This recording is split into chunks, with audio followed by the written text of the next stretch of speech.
Episode 52 with Anthony Green. He's the Chief Revenue Officer of Field Day.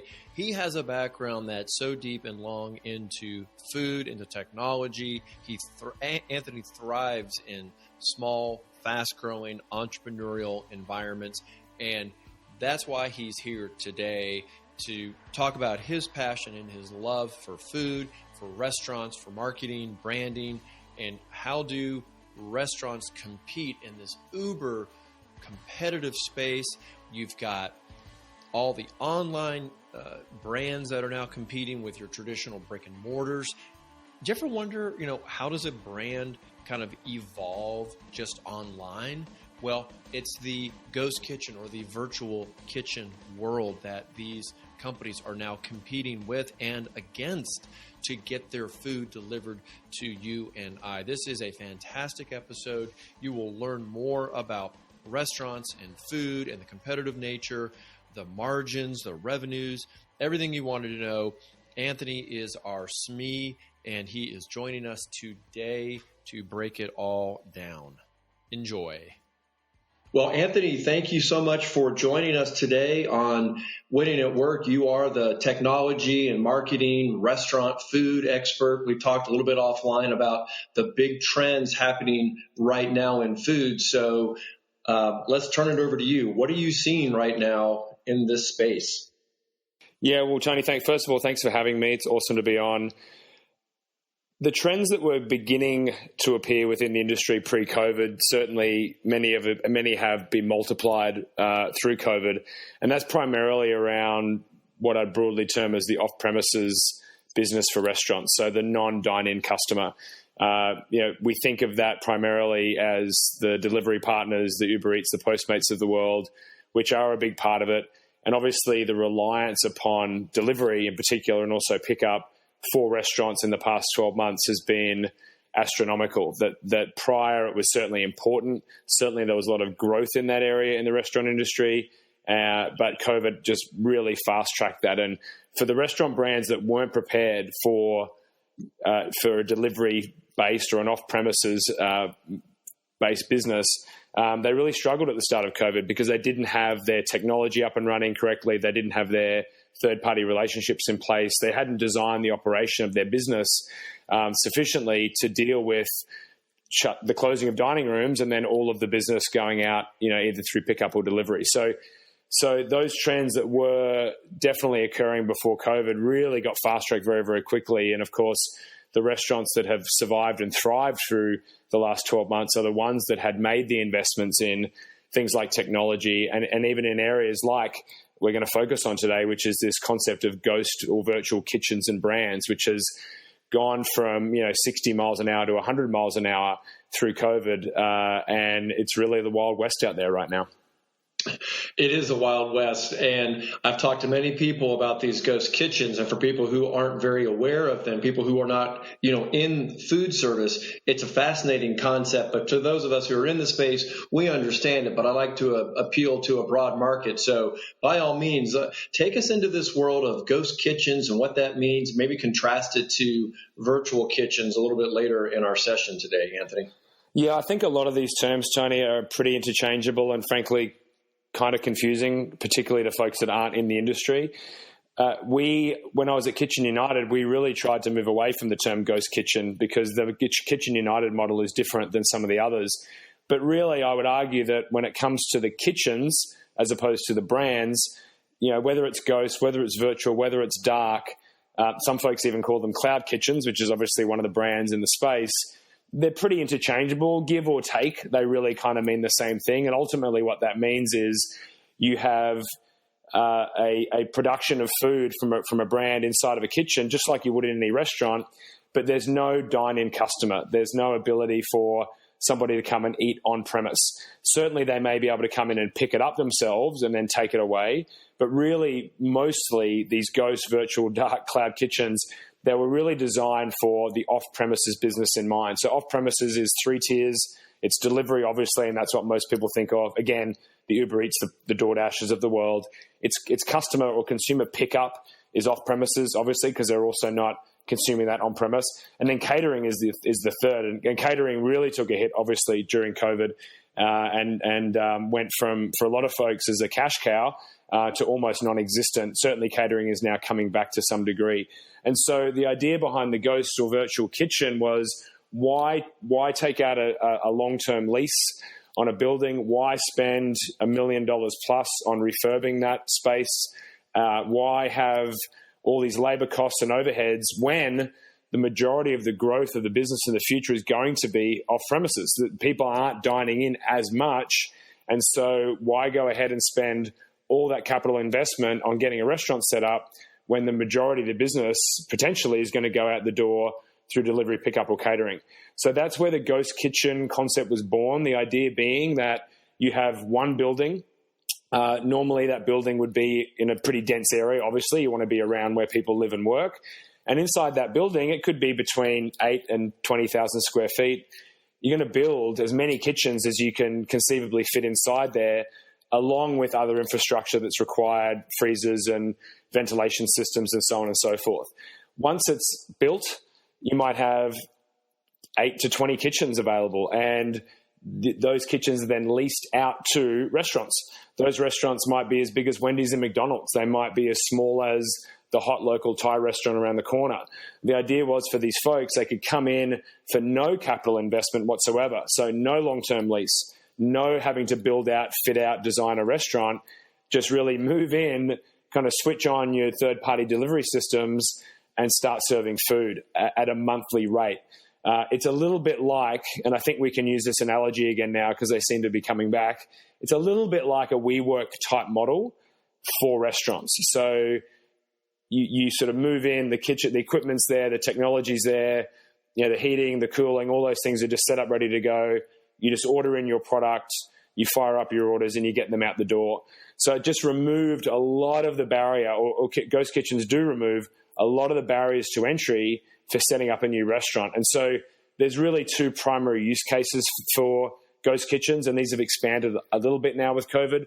One was break into a new market. So if you have a trade area that you don't serve today, instead of going in and building a new restaurant there, perhaps you just open a ghost kitchen in that trade area so that you can access a whole new set of consumers and businesses without having to spend the money.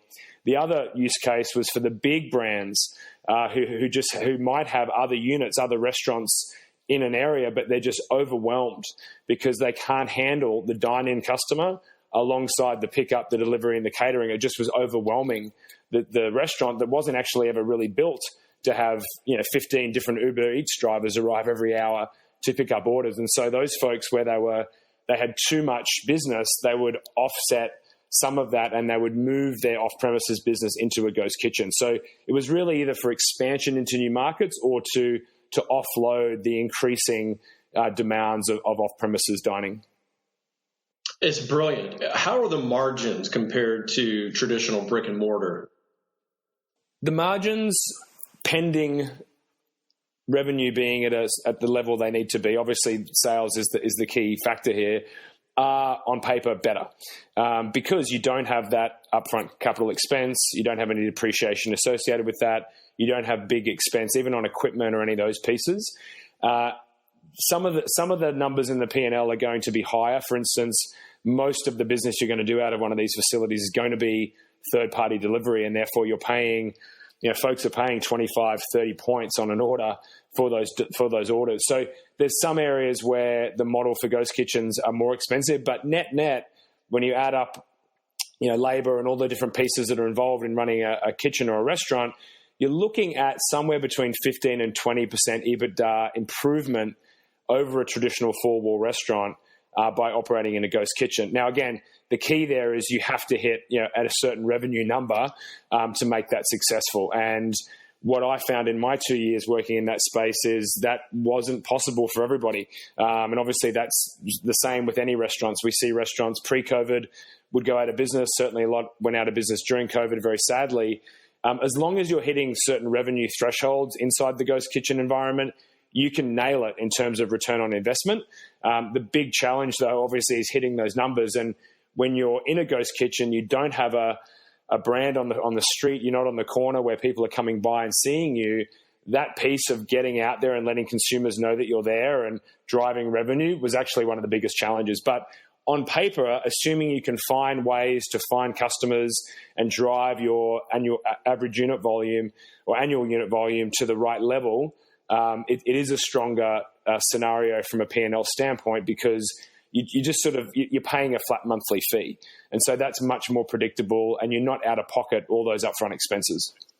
Yeah, it makes sense. And you really just have to focus in on having the right menu, the right mix to hit that top line, to be that choice that the customer wants in that area. So I think it kind of plays into the ghost kitchen model, is if you want to break into a new market, try something new, just make sure that you're providing what that local environment wants. You mentioned there are some like technology demands. So obviously, if a customer just can't walk by and see you, then you got to have this beautiful online presence. Is that part of what you're talking about in terms of these technology demands? Yeah, to some degree. I mean, it really is centered around the third-party delivery platforms, the Uber Eats, the Postmates, the Doordashes, the GrubHubs, and the others. Is that obviously we all know these companies, we all know their valuations, and we also know the double-edged sword they provide to the industry. In many ways, you could look at, from one perspective, they help save a lot of restaurants during COVID because they have a ton of users using their apps. They're technologically savvy and people love ordering food delivery. The other side of that sword, as I've touched on, is the fees they're charging. If you're running a restaurant and you're at a 10 to 15% EBITDA, which is somewhere around average pre-COVID, I'm not sure what the numbers are now, and then you're paying out on majority of your orders 30 points, clearly that doesn't add up.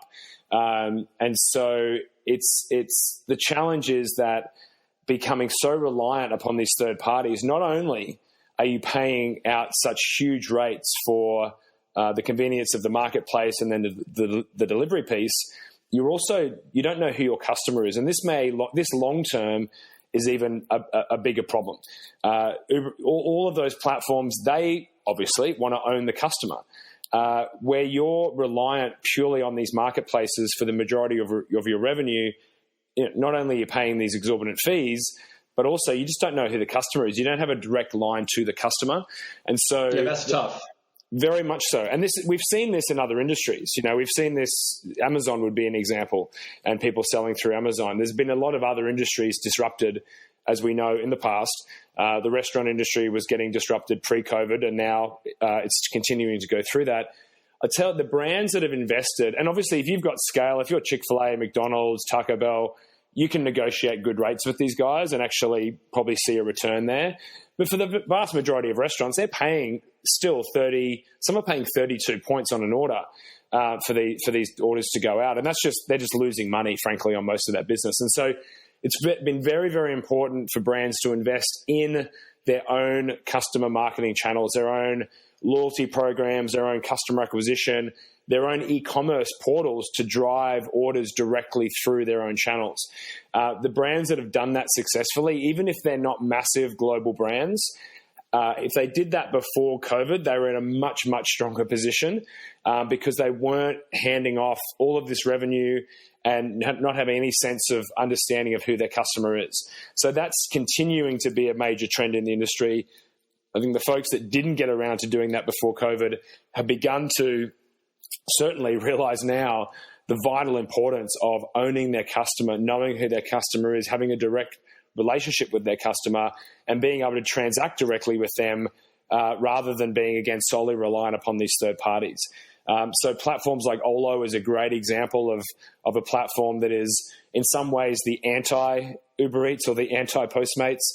They've just gone public recently very successfully and will continue to grow because they were smart enough to be that platform and the leading platform from an e-commerce standpoint to help restaurant brands to control their own destiny, to be in touch with their customer, to transact directly and not be reliant solely upon these third parties. Yeah, it's much more than just a website, as I had alluded to. This, building this customer marketing channel is vitally important. And you said Olo is one of those that they can kind of tie into. Now, I know we weren't really, prepared to talk about building a customer marketing channel. Maybe that's something that we talk about later, but that's a fascinating topic. It is. I mean, let's touch on it a bit. I mean, Olo is sort of more the plumbing, the e-commerce technology around that. Another huge trend, we talk about ghost virtual kitchens. We've also got the ghost virtual brands. This is really the Wild West more than the kitchens. The interesting thing, Tony, with the kitchens is it's a really expensive business to be in. That's why you've got, you've got Travis Kalanick and his investors. You've got, Reef with SoftBank's money behind them and others, really deep pockets, right? Because you got to go out and take out 10-year leases or buy buildings. You've then got to spend millions of dollars fitting them out with kitchens, and then you got to run the things. Like that's not an easy space to break into, and so there's still a pretty limited number of players who are sort of attempting to do that. And COVID actually flipped the model on its head anyway, because really now any kitchen is a ghost kitchen. Honestly, there's really very little point in building these dedicated facilities, unless you have $1 billion in the bank and you can write it out and drive everyone out of business over the long term. But the cost of building these things from scratch, now that any restaurant kitchen, but also kitchens in hotels and in colleges and schools, I mean, these are all being now repurposed because of COVID to some degree into kitchens that can spit out multiple brands. And these brands are, sometimes they're real brands that we know and love. Sometimes they're brands that are coming from these businesses like Nextbite, who also just raised a ton of money. They're kind of made up, right? They're brands in categories that are popular. They're chicken sandwiches and wings and barbecue and tacos and all the regular, popular food types, but they're brands you've never heard of. And so that has thrown the industry probably on its head more than anything, because you've now got all these different virtual brands you can choose from. And if you're a restaurant here in Venice Beach and you're a Mexican restaurant, you could add 2 of these brands and never serve them to your customers who come in, but you could certainly pop them up on Uber Eats and have a burger brand and a vegan brand, let's say, and increase your revenue through using the same kitchen, the same stuff, the same equipment, but just creating some different dishes and taking advantage of the growth in delivery. That sounds very attractive and can be successful for a lot of restaurants. The challenge right now is there's just such a proliferation of these brands that the consumers, just the consumer choice there's just too much, frankly. And there's no brand awareness. There's no brand affinity. There's been no customer acquisition of these brands. They're just sort of thrown out there. And certainly some customers stumble upon them and some of them might like them and reorder from them. But we've got too many brands, and we're going to continue. This growth, I believe, will continue for the next, I'd say 12, 18, 24 months. Then there'll probably be some sort of reckoning, because there's just too many options in market. And if you can't build, like any other industry, that brand awareness, that brand affinity, and have that customer loyalty, then it's going to be a very, very short-lived experience. And so that has thrown the ghost kitchen, the old model of let's take out a 10-year lease on a building, let's put $4 or $5 million of investor money into building it, let's get some restaurants in there, and the payback will be 4 to 5 years. I don't believe that model exists anymore, because you can have the Marriott hotel chain, thousands of hotels, thousands of kitchens. They're doing this. I don't know if Marriott specifically, but certainly hotel chains are doing this, where they're adding virtual brands into their kitchen. You might have 10 brands coming out of a big commercial Marriott kitchen.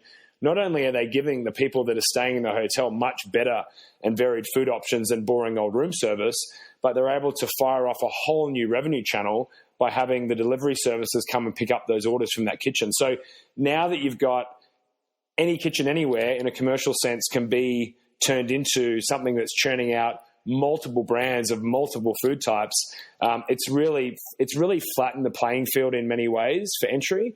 But we're going to we've got too many brands, too many options, and there's going to be some sort of reckoning, here in the next couple of years.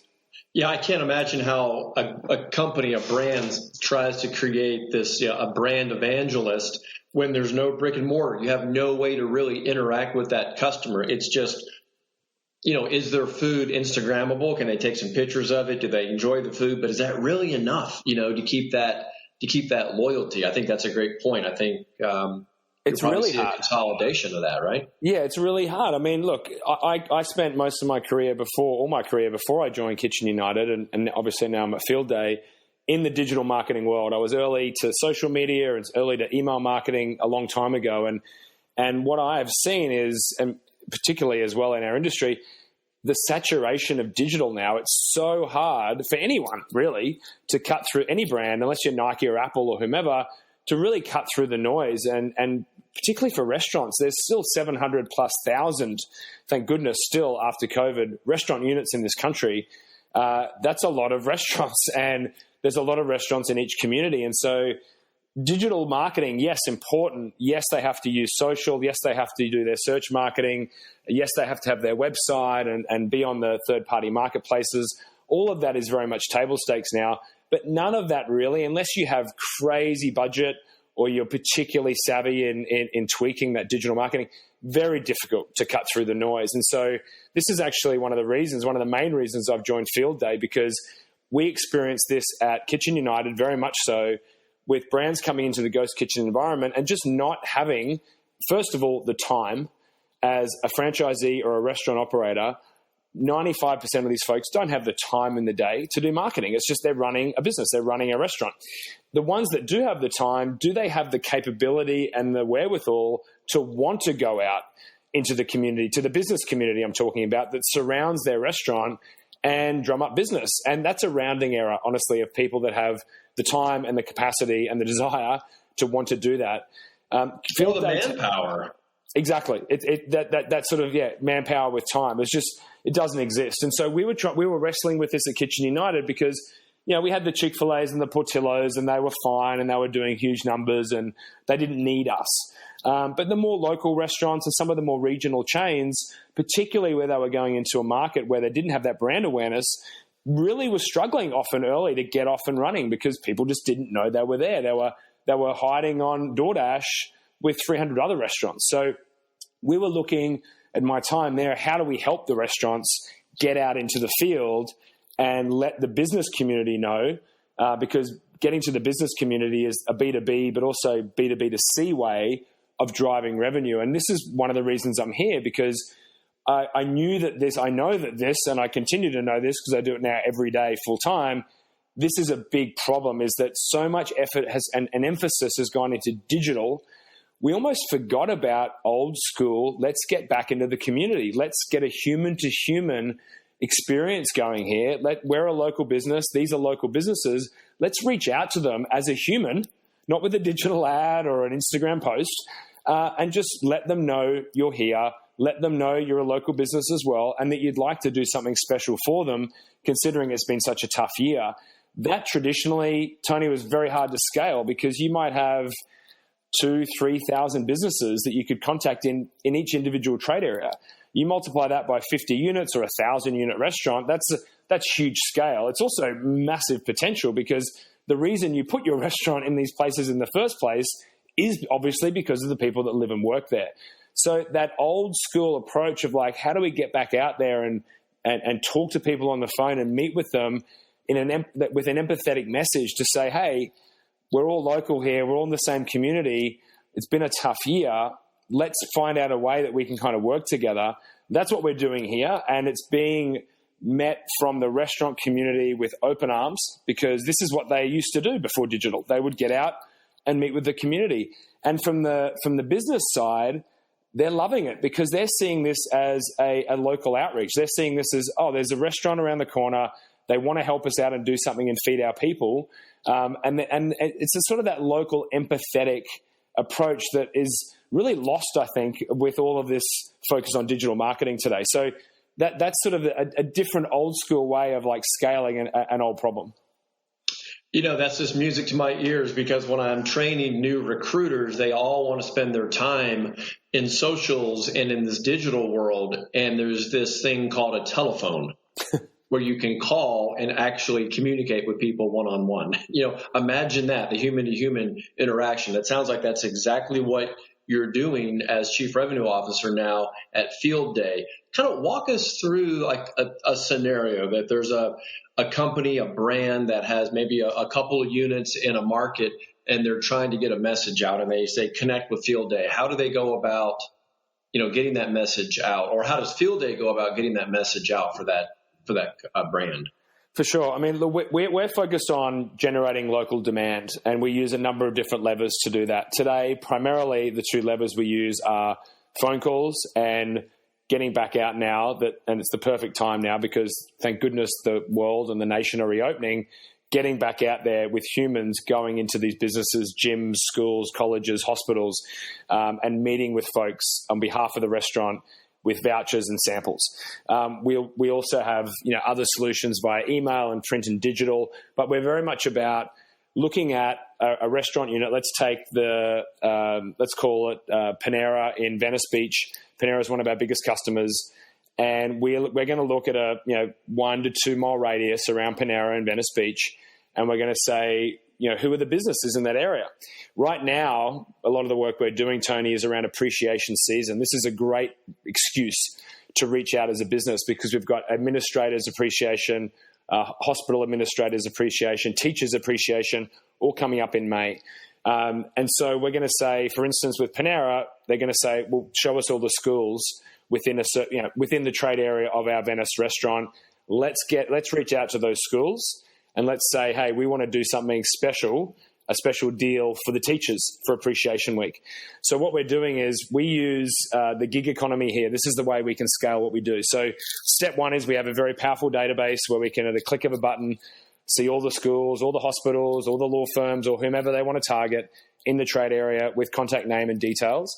We then have a trained ambassador. A lot of these are professional moms who are looking for side gigs at home, who are very conversant on the phone.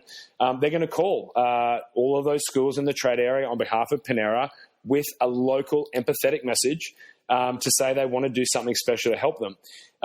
What comes out of that is there's a B2B opportunity for catering. There's also a consumer offer that we're going to email through for all the people that work in that company. And then what we're doing, Tony, is we're following up now because everything's reopening, where then the ambassador is then going out and physically meeting with that business, and they're coming out with food samples and vouchers and coupons. And right now across the country, we're doing this with Panera, we're doing it with Tropical Smoothie Cafe, Smoothie King, Potbelly, a number of different brands in the restaurant industry. And it's amazing the wave that we're riding right now, because obviously the time we're all coming out of, human interaction and contact, albeit socially distanced, albeit with masks, is so, so welcome. And of course, we're in an industry where we can bring food. I mean, who doesn't love food? And so that local phone call, that empathetic, non-salesy message, we want to help you. We've got an offer here for you. Can we send it through? We're getting 9 out of 10 of those people we call in the hospitality industry having a conversation with our ambassadors. And then half of those people are giving us their email address because they want to interact, they want to engage, they want to look good. If they're the receptionist at the 200-person tech firm and they've got a really cool buy one, get one free offer from Panera, they're going to send that through to everyone to order at home, as well as potentially order Panera for catering. And so that first punch of a phone call, a personal phone call from a local business to a local business, and then being able to follow that up obviously with the email, but then going out and being welcomed in because you've already built that rapport and we've got food and samples and coupons. That 1-2 punch right now is working beautifully, and it's unexpected, and it's different than digital, and it's going back to what restaurants are really best at, which is human-to-human engagement, interaction. That's been very hard to do for the last year, but now it's coming back and we can do it again. And certainly delivery and catering and pickup are going to continue to grow. They're going to continue to be very, very important to restaurants.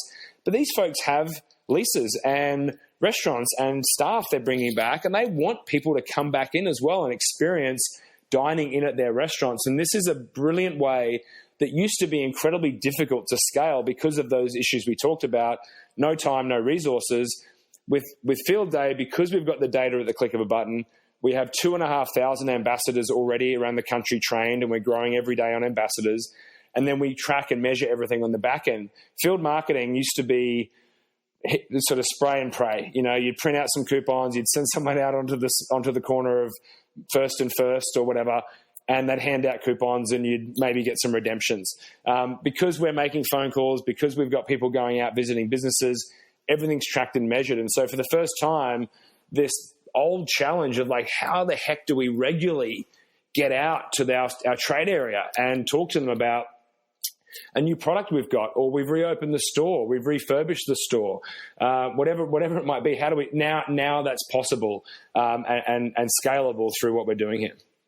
Well, you're obviously helping the marketing department, because the marketers, they know that marketing does drive revenue, but it's always been very difficult for them to go to the decision maker and show them ROI. This is exactly what's happened because of our work. It sounds like you guys have built that technology platform on the back end, so all the work the brand ambassadors do kind of filter through, and you can see, hey, these are the marketing dollars you're putting into Field Day and or these brand ambassadors, and look at the new revenue opportunities that have come from it. It sounds so obvious that this always should have been like this. It is. I mean, it is obvious. The response in my 7 weeks here to the folks I've known from the industry and the folks I've spoken to, probably 50 brands so far, has been no one has said this is a bad idea. Put it that way. It is. One of the questions we ask these folks is, if you could reach out and talk to on the phone and or in person 500 businesses in each of your trade areas, 3-4 times a year, would that result in more business? I mean, the answer is very straightforward. Obviously, it would and does. It's always been the challenge, though, is who's going to do it. Unfortunately, through COVID, some of these marketing departments have been decimated, and a lot of people have shifted around. And we are, obviously globally, but also in this microcosm of US restaurants, we're re-emerging at the moment, and we're re-emerging with new tools and new approaches, and we've had to adapt and evolve through this time. This is just an area that no one's doing, because it's just always been very time consuming, very labor intensive. There haven't been the resources there to do it, and it just differentiates you. People don't expect, and this is why we have 9 out of 10. Now, this is different, Tony, in non-hospitality. We work with telecommunications companies, gyms, other sort of spaces as well. People aren't generally as excited, but in the food category, they're excited that the local restaurant, and by the way, everyone knows that restaurants have had a hard time, so that empathy is already there. That's true. And listen, you have to support your local businesses if you want them to stay around. You can't just say, I love them, and pass by and not open your wallet.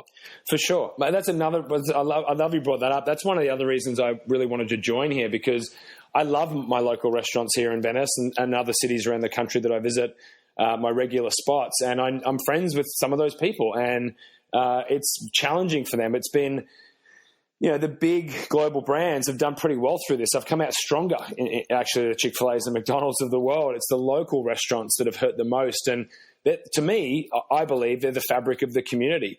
They're the vibe of the community, and being able to help them in a little way to get back on their feet, to get their message out about who they are, what they represent, to the constituents that live and work around them. That's exciting. That gets us all really pumped up here every day.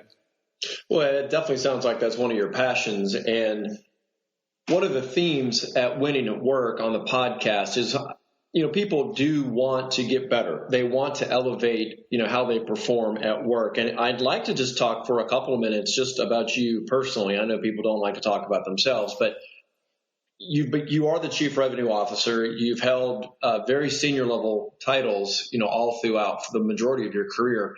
I'm just curious, how do you show up to work? What are your unique skills, that has enabled you to kind of reach where you are? What can others do to kind of emulate some of this success you've had? Well, it's very kind. It's certainly been a unique road I've taken. I know I'm putting you on the spot, but let's talk through it. I mean, obviously you're someone who strives for results. That's obvious. Yeah, look, I think, Tony, the first thing for me is, and my parents instilled this in us, and I'm the youngest of 6 kids, to write our own story and to do our own thing. And so I've always, that's probably my, if I have a mantra, that would be my mantra, is to be in situations where I get to test myself and figure stuff out. And so I've really gravitated towards the startup environment. So I've generally always worked in startup businesses, early stage companies, mostly in the tech world, where normally what I'm selling, in fact, in every case, everything I've ever sold and every team I've ever run, it's been pretty much a brand new thing that no one's ever done before or heard of before. And so I love the challenge of having to figure the whole thing out, the whole go-to-market strategy. And then I like to see that through, at least a couple of years. I generally will get a little bit fidgety after a few years when things start to be, when things are smoother and the process more mature, right? The fun and the excitement is waning. Yeah, exactly. So I thrive in that. It makes me feel alive. When I was younger, it used to stress me out a lot more because I just felt like we needed to have all the answers immediately. Now with some years behind me, I realized that the journey, that is life. That is the whole point, is like each day just figuring it out. I think the other stuff that I would relate to is really everything that I do outside of work. I truly believe keeping a sound mind and body is just super critical to executing in a business environment. And so whether it's meditation, healthy eating, exercise, spending time with loved ones, travel, whatever the things are that are not work, I just think are really, really important. And I'm a bigger believer in working smart and not necessarily just having, just putting in long hours for the sake of it. So I think the combination of that curiosity of like getting out into the world, challenging myself in new environments, being comfortable that I'm marching the beat of my own drum, keeping myself healthy and of sound mind, and just getting into places where certainly I want to go places where I believe there's a product market fit. I mean, that's critical. You don't want to go somewhere just for the sake of the challenge. And then being the first out there to get a message out to folks, win those first customers and see it grow. I mean, they're just sort of things that are in my DNA. Have you taken any like skills assessments? Have you done any kind of that kind of introspection like that? Yeah, I mean, a little bit here and there. I'm not huge on it. My last boss at Kitchen United was one of my favorites ever. She was an incredible woman. She comes from the world of Bain Consulting and big corporate. And so she was a little bit more of that vein. I'm a little less in that regard. I think it's really important for people to add skills, to teach themselves, to learn. But I'm probably a little bit more on the side of seat of my pants kind of thing. Well, no, I definitely that kind of resonates with me. But I did take some. I don't like the test. Typically, I've always avoided wanting to take those. But recently, I was kind of talked into taking the Clifton Skills Finder, and that one was particularly helpful to me. It really emphasized that yes, I love to take action, and I love to wrestle with new ideas, and I need to put myself in situations where I can take action, or if people are struggling to move and to take action, that's the cue for me to go in and get everybody moving. And I'm a great brainstorm partner. And it's also been said that fits really, really well in an entrepreneurial environment. And you mentioned that that's a space that you have been attracted to. So I imagine you've got a little bit of that in you as well. Yeah, I think you're right. And I would say that almost everything I've learned from a business standpoint has just come through practice, through being in these companies. I've been fortunate along the way. I've had a couple of great bosses that have taught me a lot of stuff. I've had some not so great ones as well, but equally I learned from those folks. I mean, it's one of the great things of life is looking and taking lessons. Often the better lessons, in fact, come from situations that you may deem at the time to be quote unquote bad or difficult, but ultimately they're the growth periods. And I could never be in an environment where every day was the same. It's just not how I'm wired, and it takes all different types of people to make the world spin. And I've got a couple of folks here at Field Day that have been here a little bit longer than me, who have come from bigger companies that sometimes are flabbergasted by the fact that everything isn't perfectly organized. And I've said to both of them that relative to what I've seen, we are actually pretty on top of things, but it's par for the course, and encouraging them to try and approach these challenges not as problems necessarily, not as things for them to stress about, but something, solutions that we can create and look back on and say, wow, we solved that. And the joy that brings me, and I think everyone, getting through a tough time, whether it be in personal life or business life, solving it and coming through the other side harder. I think that's how we evolve and grow. I agree. I think it brings the best out of you when you're really put in the fire, so to speak. Yeah, easy to say, hard to do sometimes, particularly in the moment, but that's the beauty of hindsight. It's true, though. It's absolutely true. And if you've not been in fire, I don't want to say go out and look for it, but we talk about it internally that you really need things to get to a boiling point, right? And if you're not pushing hard enough and things aren't boiling, then your metal's not really being tested and the company can't grow. You've got to push into that. Now, listen, as we finish up, I know you had mentioned you guys are hiring. Why don't you, if there's a particular need you have, why don't you mention it now? Maybe there are people listening that they're very attracted to this type of company, this energy, this vibe, your style. Maybe this is a good time to plug some of the needs that you might have right now. Yeah, that's fantastic. Thank you. So we're hiring right now for account managers to join my team to manage and grow our restaurant and other retail customers. So a couple of headcount there right now that I'm interviewing for as we speak. On the operational side of the business, we're looking for customer success managers. We're looking for folks in operations, both internal operations to the business, but also the ambassador operations. This is a very specific type of job that I could never do. I don't have the patience for that. But we are, every day we have average of a few hundred applications a day nationwide to become ambassadors. This is the gig economy. We're all familiar with that term. Unfortunately, a lot of people through COVID out of work. A lot of skilled people work at home. Maybe they're even working from home. They're just looking for hustle. They're looking for additional revenue. They're good on the phone. They want to go out into the community and meet with people. So that area we're hiring for quite heavily because we have to make sure, obviously, of all these applications, we can't accept everybody. They've got to vet them. They have to fit the style, right? They've got to be 100%. They've got to, certain criteria need to be met. And then when they come onto a gig, they need to learn about Panera, or they need to learn about US Cellular or, Yoga 6 or whoever the customer is, and be able to talk, not in great depth, but certainly, to some degree about these companies. And so that's an area we're hiring for internally to really oversee, manage, direct the growing army of ambassadors that we have. A couple of other roles internally around project management and that kind of stuff, but they're sort of the main ones. If anyone is listening, is interested, they're all on our LinkedIn page. Well, that's great. And not only, I'll tag you, but I'll also tag the website. And if we can find some of those job descriptions online, we can kind of tag those in this episode.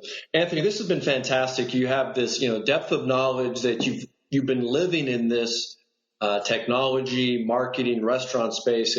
It sounds like you have a great handle on it, and this need that the virtual and ghost kitchens have to compete in the open marketplace, it sounds like you've really landed in the right spot so you can continue your personal journey.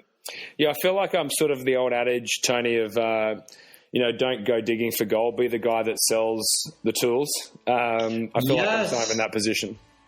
Yes, I literally had a podcast on that, and is what can we learn from Levi's and the gold rush? Yes.